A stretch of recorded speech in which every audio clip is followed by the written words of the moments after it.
One hit, and the game's over. Why would I expect anything more? And the music is still going. Anyways, we're going to do a review on NKONG 97.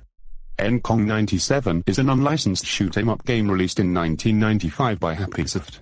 It was released for the Super Famicom. However, the physical copies of the game were so rare that they're unheard of to the extent that they are incomprehensible. Basically, the only way to play it is through ROMs. The game was designed by Japanese journalist Kowloon Kurosawa. Kowloon says the game was made in about a week and was supposed to mock Nintendo's strict quality standards for licensing a game.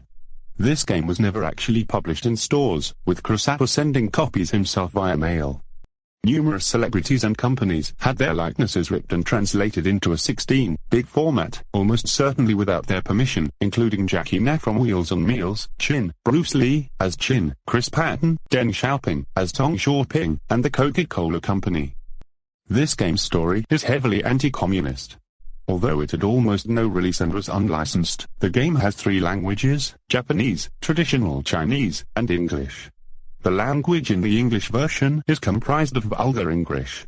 The main sound is the initial 3 proportions of the communist song I Love Beijing Tiananmen, which loops for the entire game.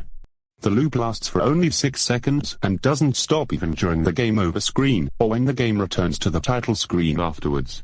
For years there was speculation over the source and identity of the game over screen, a gory photograph of a dead man. Popular theories were Polashbox Lesbazki, Palestine activist HBSEISO, or Egyptian author Farak Foda.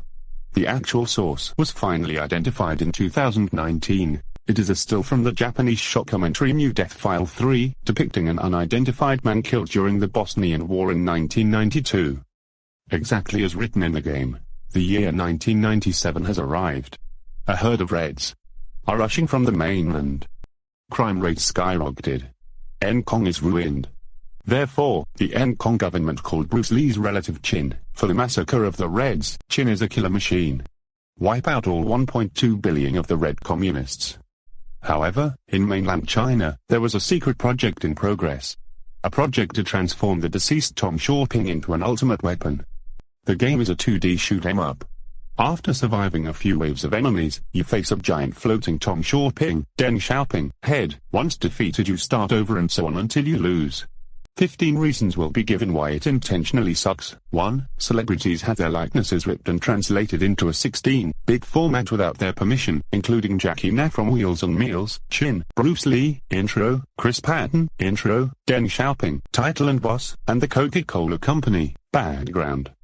The ending credits also listed the Embassy of Canada to Japan as a cooperation partner. It is unknown why, as Kowloon Kurosawa mentioned nothing about this in his interview. However, the Embassy of Canada to Japan may be listed as a cooperation partner as a joke.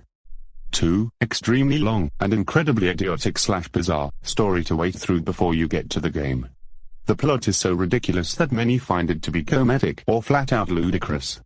Even before the story, there's an unnecessary and incredibly long text about what they do with the profit of the game. 3. If Chin is hit just once, the game is over and players have to wait through the credits and the entire story, both unskippable to try again. 4. There is an actual photo of a Bosnian War victim in one of the intro slides. The game over screen is also infamous for showing what seems to be a real man's corpse. Some game communities defend that the person on the screen is a dead man, most specifically Les Bainski, a Polish boxer that committed suicide on the 6th of August 1992, the same date on the image. Bainski also had a beard similar to the one of the corpse. It was also speculated that the person is HBSEISO, a member of the Palestine Liberation Organization who was assassinated on the 8th of June 1992. The same date is displayed if the format is dd/mm/e instead of mm/dd/e. The wounds are consistent with the picture as the man appears to have been shot multiple times. These theories have been debunked when a YouTuber by the name of Ramtro Studios posted a video about the body on the game over screen turned out to be footage of a victim of the Bosnia War, taken from Death File, Yellow, a Japanese shock commentary. 5. Extremely poor and weird graphics. The graphics are so bad and grainy that you may think this is a Famicom game, not a Super Famicom game. The backgrounds are extremely strange, as the game shows static photos as the background.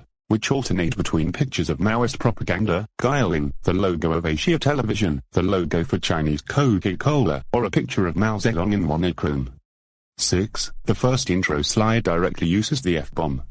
This makes it one of the few NES games, and likely one of the first games in history, discounting Rambo on the NES, to contain profanity. Funnily enough, the first actual game to use the F-bomb is Bakutashi Pattern-kun, Roughly Explosive Fighter Pattern, a Japanese exclusive game for the Famicom Disk System, which appears when the game asks you to insert the floppy disk to side B. 7. Bruce Lee's relative chin is represented by Jackie Na with a picture stolen from one of Jackie Na's movies. How does being related to Bruce Lee automatically make chin powerful?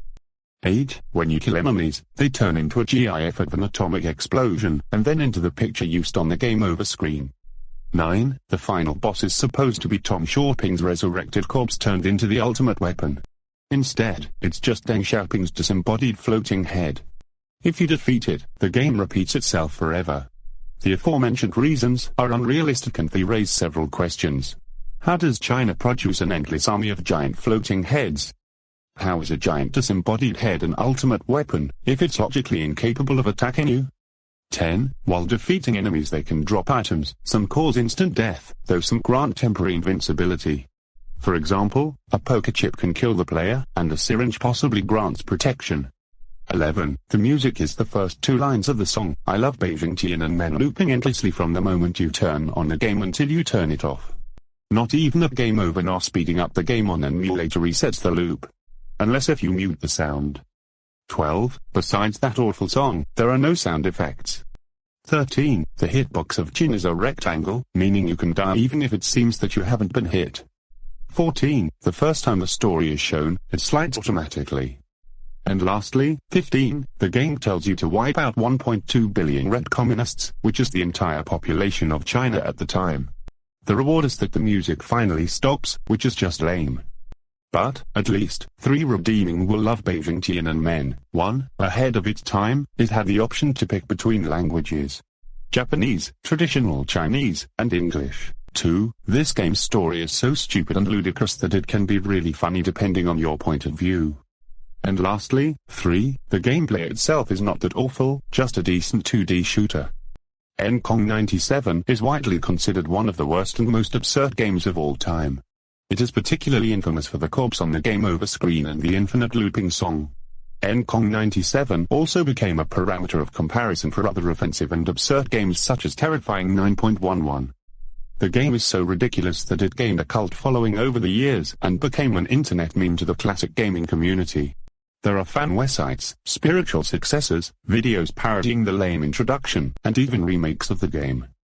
Being relatively unknown, the game was not reviewed by any popular gaming magazine or website like IGN, GameSpot or Famitsu, since it is an unlicensed title. However, amateur game reviewers heavily panned the game. The game correctly predicted that Deng Xiaoping would die in 1997, and the United Kingdom's returning of NCONG to China. The creators said that this game was made bad on purpose, as a mockery to the video game industry, and was distributed via floppy disk, to be played via Magicom, a device for the Super Famicom, or Super Nintendo elsewhere, which allow games to be copied to floppy disk. As mentioned above, the game is infamous for its game over screen, which features an actual dead body. Some have speculated that it is a picture of the Polish box Leszek Blaziński, who committed suicide on the 6th of August 1992, which is the exact date on the picture. HappySoft Limited distributed the games themselves, but few retail stores were interested in getting copies of the game at the time.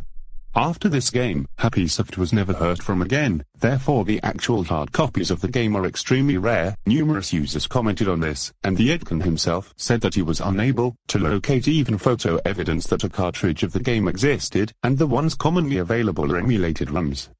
In an advertisement from the underground magazine Game Era, for another HappySoft title, The Story of Kamakuchiki Village, the game's poor quality is acknowledged, with the advert referring to the game as dreadful and incomprehensible. Roughly 30 copies of the game are said to have been sold. This is the only NES game that uses the F-word, and one of the first games on a Nintendo console to have profanity, besides Explosive Fighter Pattern, which is a Japan-only game for the Famicom Disk System.